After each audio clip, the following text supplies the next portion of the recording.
¿Qué tal, amigos? Con la objetividad que nos caracteriza desde este momento en el aire, en su sexta temporada, Agenda Económica. La visión empresarial al servicio de la nación. Todo el acontecer económico nacional e internacional. Un compromiso obligado con la imparcialidad y el más completo análisis de nuestros especialistas, Rosana Ruiz, Luis Núñez Santana y Ezequiel Molina Lizardo. Auspiciado por el Banco Popular Dominicano, nuestro resumen de noticias económicas en solo 2 minutos. El presidente de la Unión de Medianos y Pequeños Industriales de la Harina, Francisco Capellán, afirmó que los pequeños y medianos panaderos buscan la posibilidad de que el gobierno les financie a través del Ministerio de Industria y Comercio los equipos necesarios para que por lo menos 100 de sus empresas hagan la conversión de sus maquinarias que usan gas licuado de petróleo a gas natural. El presidente de la empresa AES Dominicana, Marco de la Rosa, informó que la utilización de gas natural en la generación de electricidad y en diversas industrias representó ahorros por más de $600 millones al país en el año 2010.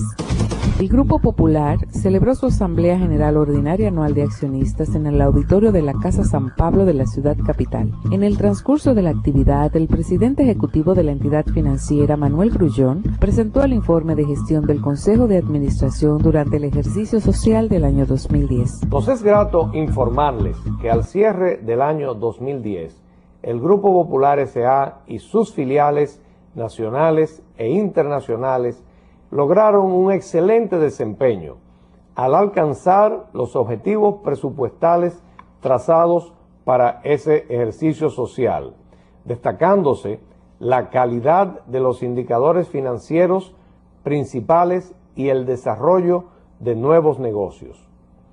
Este logro resultó en buena medida de la combinación de las actividades tradicionales de negocios con iniciativas para desarrollar nuevos renglones, así como de la implementación de políticas internas para una mejor gestión de riesgo y una mayor eficiencia operacional en un año caracterizado por bajas tasas de interés.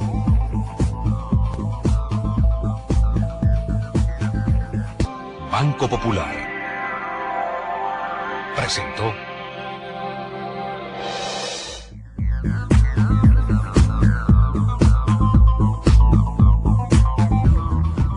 Bien, buenas noches, amigos. Agenda Económica está en el aire y va a compartir con ustedes esta hora que esperamos con su indulgencia la compartan completamente. Que no nos cambien en los segmentos, porque segmento por segmento va a ser interesante. Esta noche, doña Rosana Ruiz, que por fin se nos reintegra, sí, y un servidor compartirán con ustedes junto al señor Rafael Polanco, presidente de Nadadegas, esta hora muy interesante sobre los temas que tenemos que hablar con ellos, de lo que son, diríamos que la comercialización del combustible, cómo podríamos nosotros ser orientados en ese sentido. Antes de empezar con Rafael Polanco, doña Rosana nos va a comunicar algo muy interesante que fue emitido hoy por el Banco Central. Así es, pero primero, Ezequiel, buenas noches, amigos y amigas de Agenda Económica. La verdad que me place mucho estar de nuevo aquí en mi programa, en nuestro programa. Y quería felicitar, me imagino que ya lo han hecho en otras entregas, al Grupo Popular, al Banco Popular, que en su asamblea de accionistas presentó los resultados, no solamente del cierre del año, sino del primer trimestre, donde efectivamente se ve un ritmo de crecimiento en todas sus principales variables, de los activos por encima del 5% de la cartera de préstamo, de las utilidades, de la solvencia, de todos los ratios de eficiencia. Y la verdad que es importante que este mayor banco privado de la República Dominicana pues siga con esa solidez como las demás instituciones, porque en medio de un entorno financiero internacional donde todavía hay tantos question mark, realmente tener un sistema saneado, fortalecido patrimonialmente y exhibiendo los resultados operacionales que presenta, pues una gran tranquilidad en medio del contexto que prevalece en estos momentos. Y precisamente en medio de esta complejidad que está en el mundo y que se ha acelerado en términos de incertidumbre con todos los fenómenos por el lado geopolítico, por el lado bélico, por atmosférico, por las situaciones naturales del petróleo y de los alimentos. Desde el último trimestre del año pasado, el Banco Central, las autoridades monetarias han venido introduciendo un punto de inflexión en lo que había sido el tratamiento de dicha política. Como ustedes saben, por la crisis global del 2007-2008, la política monetaria había reaccionado de manera proactiva y previsora, poniendo los instrumentos en forma flexible, una política monetaria flexible que buscaba inducir, reactivar el crédito bancario en ese momento, incentivar la demanda interna sobre todo, porque había que apoyar las operaciones vinculadas a la actividad doméstica por la situación mundial de la crisis global. Pero desde el último trimestre las autoridades han venido llevando a cabo una política, en vez de flexible, más neutral, no tan restrictiva como fue previo a la crisis global, sino mucho más neutral en el sentido de ir moviendo gradualmente la tasa de política monetaria, que es la tasa que se paga a los depósitos overnight de los bancos, de manera que eso pueda inducir a unos movimientos también graduales y realmente controlables de la tasa de interés, tanto pasiva y activa.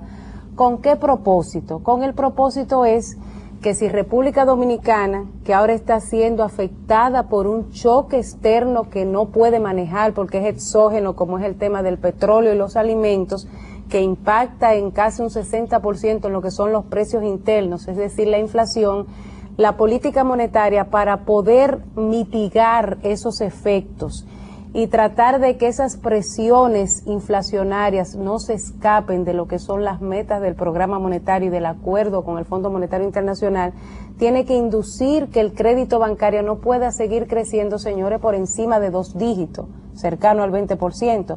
Si el Banco Central no hace nada y deja que las tasas sigan tan bajas que el crédito bancario siga subiendo en esa velocidad, va a generar presiones de alza de precios, presiones en las cuentas externas, que eso se traduce también en presiones cambiarias.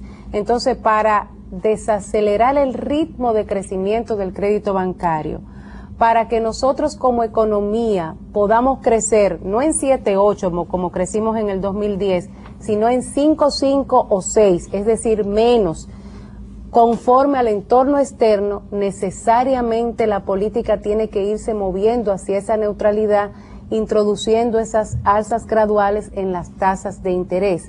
De esta manera se reduce un poco el ritmo de crecimiento del crédito bancario, pero sin poner en peligro satisfacer las necesidades de crédito del sector privado. Esa disminución del ritmo del crédito desacelera el ritmo de crecimiento de la economía y hace que podamos terminar y proyectar el año 2011 y el 2012, porque la política monetaria mira hacia adelante, con condiciones de un crecimiento aceptable, muy bueno, de 5.5 o 6 por encima del promedio de América Latina, con una inflación de menos de 1 dígito, con una estabilidad relativa de la tasa de cambio y con un crédito bancario cónsono con ese crecimiento potencial de la economía sin poner en peligro la estabilidad macroeconómica. Entonces, en ese contexto tenemos que transmitir como una forma de educar, que es el objetivo, uno de los objetivos principales de este programa, de orientar, de que estas medidas de política monetaria son las que corresponden en función al contexto internacional prevaleciente de un fuerte choque por el lado del petróleo que impacta para un país que no produce petróleo y que tiene una factura petrolera que en los términos que va el petróleo todavía superará los 4.400 millones de dólares, demasiado para una economía pequeña y abierta como la República Dominicana. Entonces todos tenemos que estar en sintonía de que podemos crecer hasta la medida de que no podamos poner en peligro la estabilidad macroeconómica ni el equilibrio de las cuentas externas de la economía. O sea, en resumen, recuérdense que en cuanto al combustible, nosotros vamos a tener fácilmente $1.000 millones más en facturación petrolera en el 2011 con relación al 2010. Y recuérdense también que una de las cosas más importantes es que tengamos crecimiento sin inflación o con una inflación controlada. Porque cuando usted crece y también se descuida de la inflación, su crecimiento prácticamente se vuelve nada, la economía tiene un gran problema de presión y, como decía doña Rosana, ahí tendríamos nosotros problemas de tasa de cambio y ahí se nos va la estabilidad macroeconómica. Entonces es más importante crecer menos, controlar la inflación y tener una estabilidad macroeconómica. Sí. El movimiento de la tasa fue en la última reunión de política. Punto 25. Punto 25, o sea que la tasa de política está ahora mismo en 6.50, o sea, se aumentó Antes 0. estaba en 6.25 y pueden leer todos los interesados el comunicado que publicó en su página web, como todos los meses, el Banco Central, donde explica las razones y donde asegura que continuará monitoreando los factores endógenos y exógenos en torno a lo que es el objetivo central de un banco central, preservar el control de la inflación. Si mañana hay que subir un poco más, se subirá un poco más. Si hay que bajar, se bajará. Exactamente. O sea, eso es flexibilidad y política anticíclica. Así es. Discúlpanos, Rafael, porque se nos fue el primer segmento, pero doña Rosana tenía que explicarle a nuestros amigos televidentes este asunto. Vamos al siguiente segmento y cuando empecemos, iniciamos entonces con Rafael Polanco, presidente de Anadegas, nuestro invitado de hoy.